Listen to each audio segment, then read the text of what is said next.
こんにちは、チャートマスターの根崎ゆきです。3月1日金曜日のセッションリーキャップ取っていきたいと思います。よろしくお願いいたします。今日は昨日の木曜日のロンドンセッションのウェブセミナーでちょっと時間がなくてできなかった4通貨、ユーロカナダ、ユーロポンド、ポンドフラン、フラン円の月曜日のおさらいをしていきたいと思います。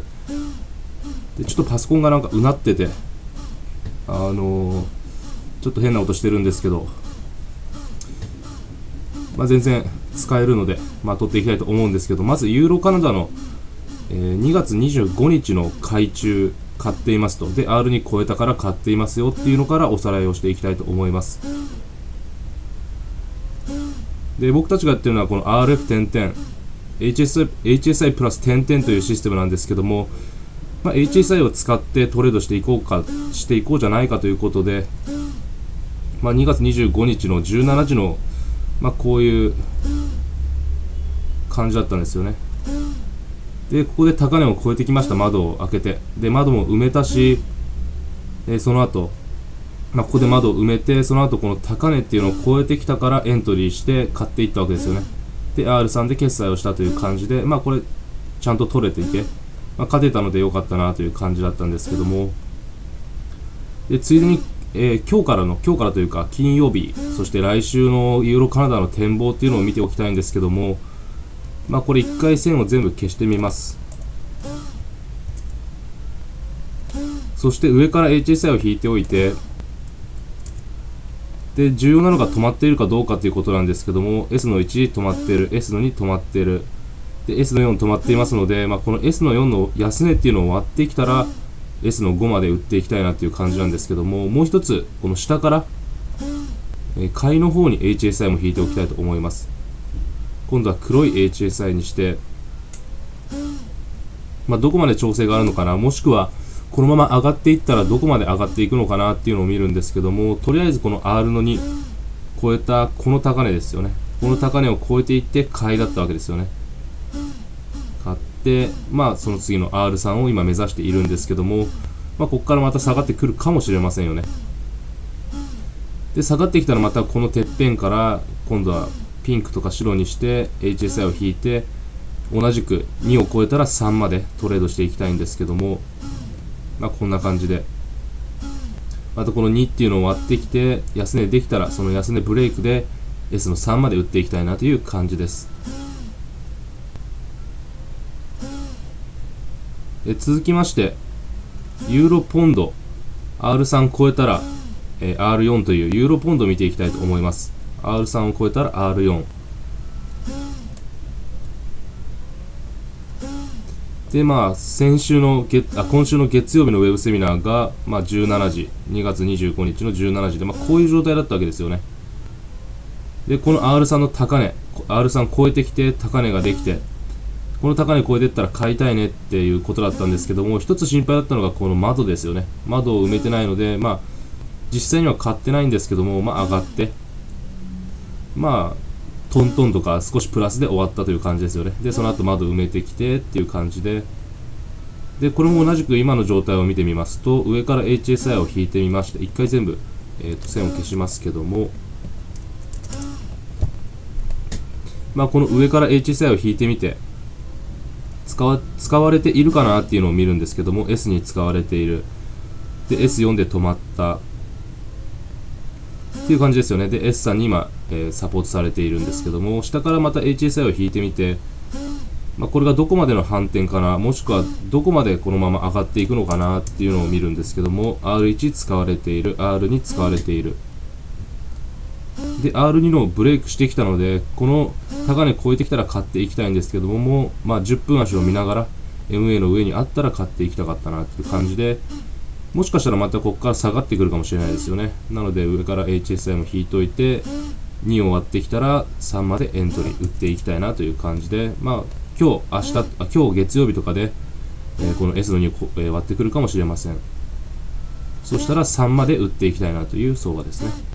ユーロポンドでした。続きましてポンドフランの買い、 R2 買い、 R2 超えたら買い、 S4 割ったら売りっていうことだったんですけども、ポンドフラン見ていきたいと思います。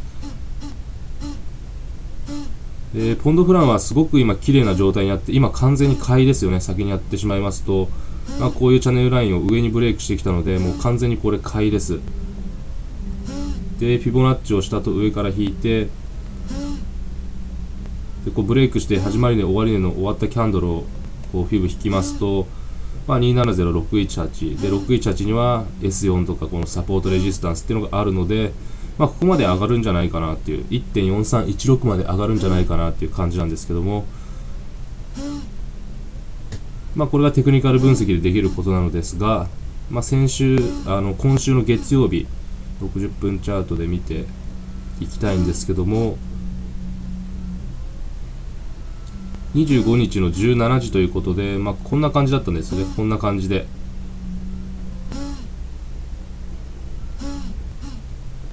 下から HSI を引いていたと思うんですよね。でこの HSI を R2 を、超えていったら、この水色の線ですよね。水色の線を上に抜けたら買っていきましょうねっていうことだったんですけども、R3 まで行ってると、ピタリという感じで、このようにトレードしていくんですよね。でずっとこの R3 とかサポレジがあるところでずっと止まっていて、現在は上にブレイクしてきているので、もうこの HSI 消してしまいまして、下から今度は HSI を引きたいと思います。こんな HSI ができるんですけど、1使われてる、2使われてる、3で4がここにあるんですけど、今4をブレイクしてきている。でこの4をブレイクして、この高値ですよね。今の高値を超えていったらまた再度買っていきたいなと。マイナス 0.270 でストップ上げて、マイナス 0.618 でストップ上げて、で最終的にはマイナス 0.786 と R5 のある、このエリアっていうのを狙っていきたいですよね。ポンドフランですけども、1.43 前半から中盤にかけての間を取っていけたらなというような相場です。ですのでユーロポンドは買いですよね。これポンドフランでしたね。ポンドフランは R5 まで買いという感じで、これこっちにメモしておきたいんですけども、はい。で最後にフラン円売り、 S に割ったら売りっていうことなんですけども、同じくこの RF のチャートを見て、でこれ今240分チャート見てるんですけども、これもテクニカル的に完璧ですよね。チャンネルラインきれいに作用していますし、また真ん中の線で戻されていますし、レジスタンスで止まっています。HSI で止まっています。で直近で見てたのがこのウェッジですよね。こういう、ダウントレンドとアップトレンド両方引けて、ブレイクした方に買っていったり売っていったりなんですけども、上にブレイクしてから買ったっていう感じで、25日月曜日の分を見てみますと、ここですよね。ここで S の2を、こういう状態だったんですけども、この S の2の安値、ここですよね。この安値、S の2を割ってきてるこの安値、ちょっと色を変えまして白い線にしてみますが、この白い線を割ってきたら売っていきたかったなっていう相場で、これも綺麗にここでフックして割ってきて、ここからエントリーしてすぐ S の3まで行って、でサポレジで止まって、でレジスタンスとして S3 に戻してきてフックしてきて、さらにまた売りで S4 まで、でサポレジでサポートされて S5 まででそんな感じで下がってきたわけなんですけども、現在はまた上の方に行きそうだなっていう感じで、また今度は下からHSI を引いていけたらなっていう感じですよね。目立つ黒にしてみたいんですけども、R に超えてきて R3 でサポレジで止まって R4 まで行ったっていう感じですよね。というわけで先週のこの4通貨も調子が良くて、勝ってたトレードですよね。というわけでここからは、セッションリーキャップを取っていきたいと思います。それではまずはユーロドルから見ていきましょう。We're looking for an opportunity below 3043. We're going to trade it down to the 3000 mark here. We got a wide open space of about 40 pips here. That's not a whole lot. ユーロは3046、3046から3000までトレードしたよねと。Push it on through, and if it comes in and pushes it on through, we'll look for the second day down here to 2873. Okay, right there. ビッグ V がさらに下げてきた場合、28 76まで、次のターゲットまで取っていきたいですねと。So, oh, nice job, Michael. Way to go. Bunch of tips. You're having a good week, Michael.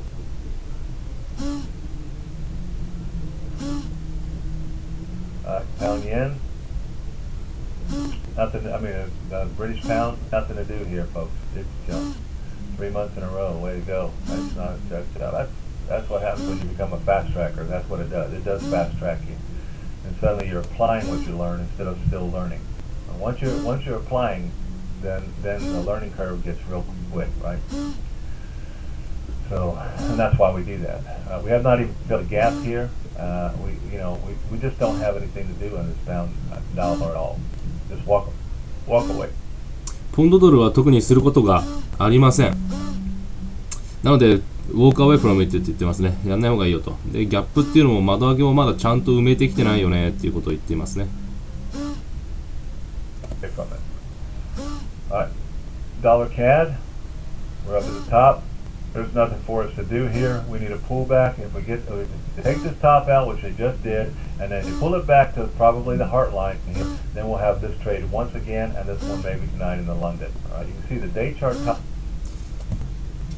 ドルカナダなんですけど、今特にすることがなくて、このてっぺんまで来ましたし、ターゲット、トップ取ってきましたと。なので、もう一回、このハートラインぐらいまで戻ってきて、そして跳ね返りを買っていくとしたらいいですよねと。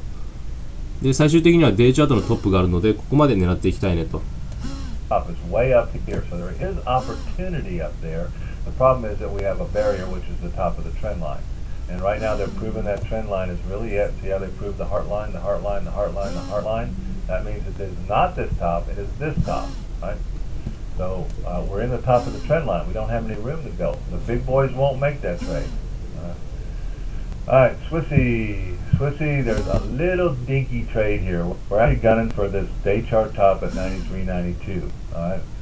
The problem is that we got ドルフランなんですけども、ちょっと分かりにくいトレードですよねと。で、93、92っていうところにこのデイチャートのトップ、ピンク色の線があるんですけども、そこを狙いたいんですが、ちょっと分かりにくいよねと。Lots of barriers right up here. There's only about 25 pips here, so this is not a good trade for us at all. Just walk away from it. で、いろんなバリアっていうのがあって、壁があるので、walk away from this trade って言ってますから、ドルフランやんない方がいいよねと。He's had 3 months of record months, Catherine. Yeah. One of our fast track traders. We have a mentorship program, and then that's when you really start cranking it once you've gone through the fire hose experience. Up here, the dollar yen. Okay, the dollar yen is in a downtrend. We could get a Bank of Japan come in. Don't forget that. Bank of Japan does not want this currency to go down. They want all of them to go up because they need to get their currency down. They may intervene. At which case, that's why we're looking for this big area up in here if it does break out. But currently we're in a downtrend, and there really isn't much to do here because it's too choppy all the way down. So walk away from the sell on the dollar yen. All right. ドル円なんですけども、バンクオフジャパン、日本の銀行っていうのはこのドル円上げていきたいわけですよと。でもコレクションしなくちゃいけないしと。でもこの売っていくのはやめましょうと。そういう背景があるので売っていくのはやめましょうと。なので上にブレイクしてきたら買っていきたいですよねと。Period. Aussie dollar. Very interested in the sell here if we can break this 102.21. There's about 70 pips down to here.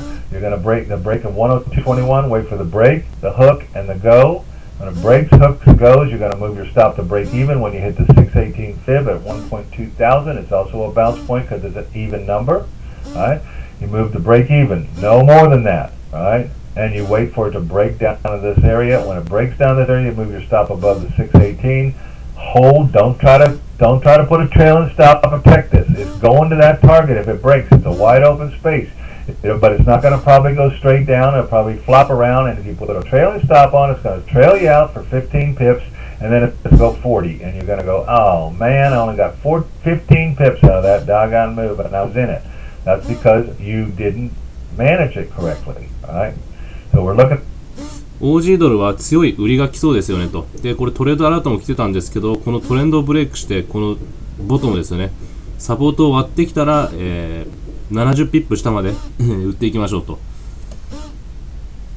で、その時に注意しなくちゃいけないのが 1.0200 っていうところまで来たらストップを下げてブレイクイーブンにしておくこと。で、その後トレーリングストップとかやらないでも下のこのターゲットまで取っていきたいんですけど、 1.0147 まで取っていきたいんですけども、まあ焦って損切りしないように、15ピップとかで終わらないように70ピップ目指して取っていきましょうねと。For that opportunity. EJ, we're break to the downside. We've come up to find some buyers. Sellers. We may not found enough sellers here. We can come all the way up to this line here. When we come up to this line, if we find enough sellers, we're going to sell it off down to the 270 fib. We're going to move our stop tight here because it's a 270 fib and it's the 55 pip limit from where the big boys came in. If that's the case, they're going to take half their profit off here, all right? And that means we'll get a bounce. So we don't want to give them back all this money because they have to go back up to find more sellers.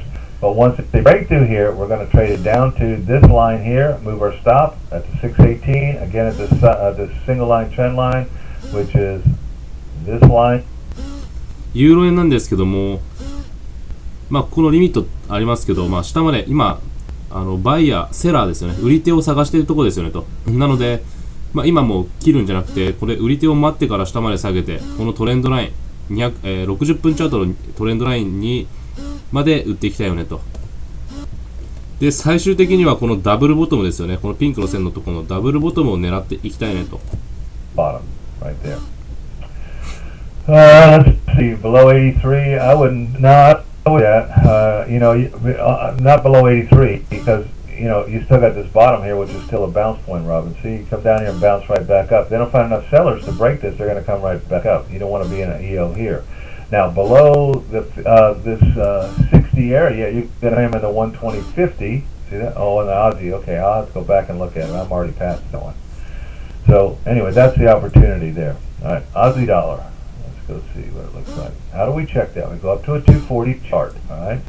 And we look for, first of all, we're right here. We can see we got wicks in here, all right? So a EO below 83 would be here. So down in this area, we have to go back and look over the 240 chart and see if we have any wicks to the upside because those are bounce points if we have wicks, all right? And you can see you got a wick right here, right at, hold on a minute, I'll tell you exactly what it is. You got a wick at 75. So you see that to be below 75, you've got to be around 70, and then your target is 47, so that wouldn't work. See that? Did you see that, Robin? Okay. So you have to get a market order on it. Yeah. Alright. So Nick says, where do you put the stop at break even on the Aussie? Okay, it depends on where you take it, right? When you get the break of the 21 here and you head down and you hit 618 fib, which is at 2,000, all right, you have 21 pips to move stop to break even. All right, see that? Right now your stop is going to have to be up here, above the last support resistance. In this case, it's up here at 89. We'd have to have a stop at 93 down to 22. That's a 70 pip stop. Let me go down a little lower so you can find a better one than that. That's, God. Pretty tough. Now we can do it here, okay. So our stop could have to be above 54. We're looking at 63 on the break of 21. It's a 40 pip stop, all right, for now. That's why you got to get it moved quickly. That's a big stop. Once you break down through here and start in here, you want to get that stop to break even. You want a 40 pip risk on that. Is there more than 40 pips at the bottom? Yeah, it's 60 pips. So you make the trade in terms of risk and reward, as long as you target here. Now, if you put a 40 pips, what did you just do? You just ruined all of that. Your risk and reward was terrible. So you don't do that. All right? But we can risk 40 pips to make 60 or 70. All right? We don't want to really keep the 40 pips on very long. So once it breaks, hooks, and goes, this hook becomes the next resistance. So we put it above that. And then once we hit this line here, we go to break even, wherever we get this. All right?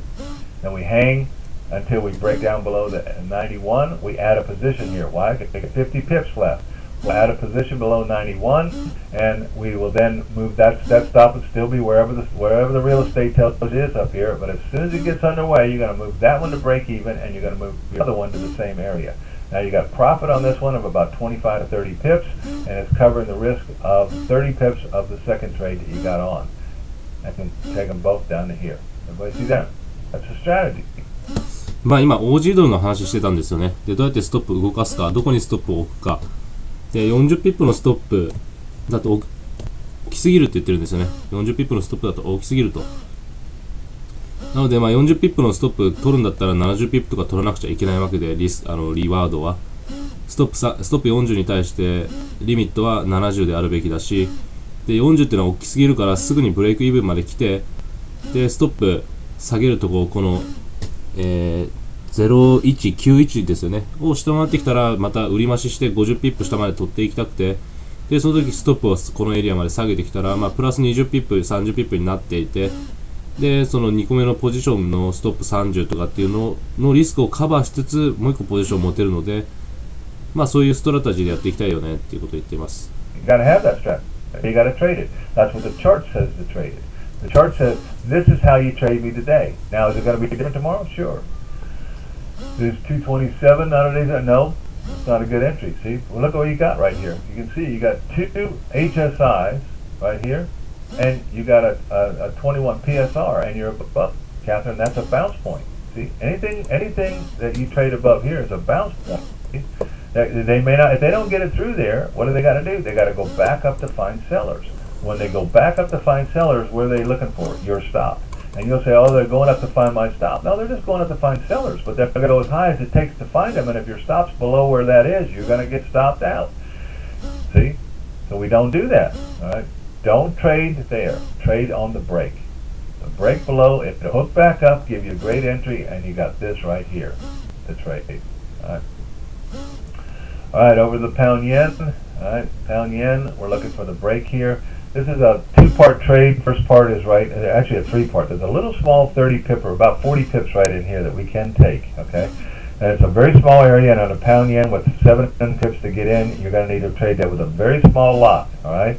Once you break this, you're going to double your position below the 139.22. You're going to trade it to the double bottom. You're going to move all your stops here at the 138.50. Right? And if it breaks this, you're going to double your position again down to 137.07. Remember, it is the pound yen. It can make that move. As you can see, it can make that move. Right? ポンド円は売っていきたいねと。最終的には137円07っていうこのボトムまで売っていきたいねと。で、とりあえずブレイクしてきたら、エントリー。で、さらにもう一個ブレイクしてきたら売り増しっていうことでやっていきたいね。で、ポンド円っていうのは、as you see、このように、まあ、こんだけ下がってますから、いっぺんにここのボトムまで行く可能性はあります。ダブルボトムまで全然行く可能性はありますと。But currently, they're more than likely going to have to go back up and trend wall first. So, if they do that, then you're going to have a... まあ、その前にこのトレンドウォールの上まで行く可能性があるよねと。で、その後トレンドラインブレイクしてきたら、下にブレイクしてきたら売っていきたいねと。Bigger trade down to this first area here. Because these have all been taken out. They're just barriers. All right? The GJ has a 207 pip ATR. It moves 207 pips every day, roughly. Did it move 207 pips today? No. So get ready. All right. Over here in the New Zealand, all right, we're looking forward to continue the downside. There's really not much for us here in this New Zealand until we get below here, and then we don't have much room here. The big trade is down here. I would just stay away from it till you get down to this area right here. You got plenty of opportunities elsewhere to make today and tonight without try to make money on the New Zealand. It's going to be hard to make. It's going to be easy to make it here. It's going to be hard to make it up here. All right. You could, however, get okay. 9ドルなんですけども、今あんまりすることがなくて、この白い HSI を割ってきてからこの大きなところを取っていきたいねと。Maybe by the time this is all said and done, I don't know. It hasn't done it yet, but they may build a little. Maybe a little side move like this, in which case you could now tell if I break this and this, I can make the trade to there. We don't know that yet. We haven't put the bottom in and bounced off of it, all right? So if we put the bottom in on here and do that, and this line holds, all right, it's a guess now, so that's why I'm going to take it off. But if they do put the bottom in and then go back up, we now know we got a break, and then we would have this trade, and then it becomes easy to make money there. But right now, there's nothing there, all right? All right, over on the Euro Aussie, and that's all we're going to do today because we didn't work up the rest of them, so I have no clue what they're doing. how are they going to score money tomorrow? They're going to go the other way. Whatever they've been doing all week, they're going to go the other way. All right. If they don't square up today, remember today is a very big, high probability of squaring up. All right. Why? Because they want to close the month out with profit. Anything that's still running, they can't declare to their client. You know, yeah, we're upside down 500 pips over here. They're not going to declare that to their clients. All right.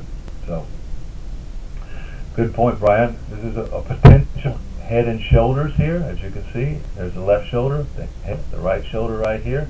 However, it's still a downtrend, so we have to negate that. How do we negate the shoulder? We break below it. If we break below the shoulder, we got this little trade right here, about pips, and then we have this other one here for about 60 pips. There's 100 pips in here, and we trade it below here. We would move our stop and break even when we break as quickly as we can, and when we hit the 270, we're going to sit on it. If we come back up, it could be a break-even trade, or it may not get that high and turn and go back down. When we break the 270, we're going to add another position. We're going to trade to the 618 fib and the PSR area in the 75 to 85 area right down in here. All right. If you get all of that, you'll get 2 lots for 50 pips and 1 lot for 30 pips. And you'll walk out of here with 130 pips on this trade. ユーロ王子なんですけども、ヘッド&ショルダーっていう形が見えていて、これがヘッド&ショルダーじゃない確証っていうのはどういう時かっていうと、この安値を、右肩ですよね、をブレイクしてきたら、売りでエントリーしていきたいね。ヘッド&ショルダーじゃなくなったので、売っていきたいね。まずはマイナス 0.270。の次はマイナス 0.618 っていうところのダブルボトムまで売っていきたいねということです。So that's how you would do it. Right? The chart tells you exactly how to do it. Might not look that way tomorrow. That's how it says trade it. Tomorrow it might tell us totally different real estate. So if you're trading the exact same way every single day, I put a 15 pip trailing stop on, a 30 pip stop, and hopefully I get there, you're doing exactly that. You're hoping. You're not trading, you're just hoping. Don't gamble, learn to trade. All right, there we go. That's what we're looking at. So I'll see all of you tomorrow. All right, there is early fundies, 3:30 tonight. We've got a British pound, so be careful then. 7:30 in the morning, you got to be flat on any CAD. All right, and Bernanke speaks at 9 o'clock to the Fed Reserve. Okay, month end, look for squaring up and profit taken to the end of the session. Okay.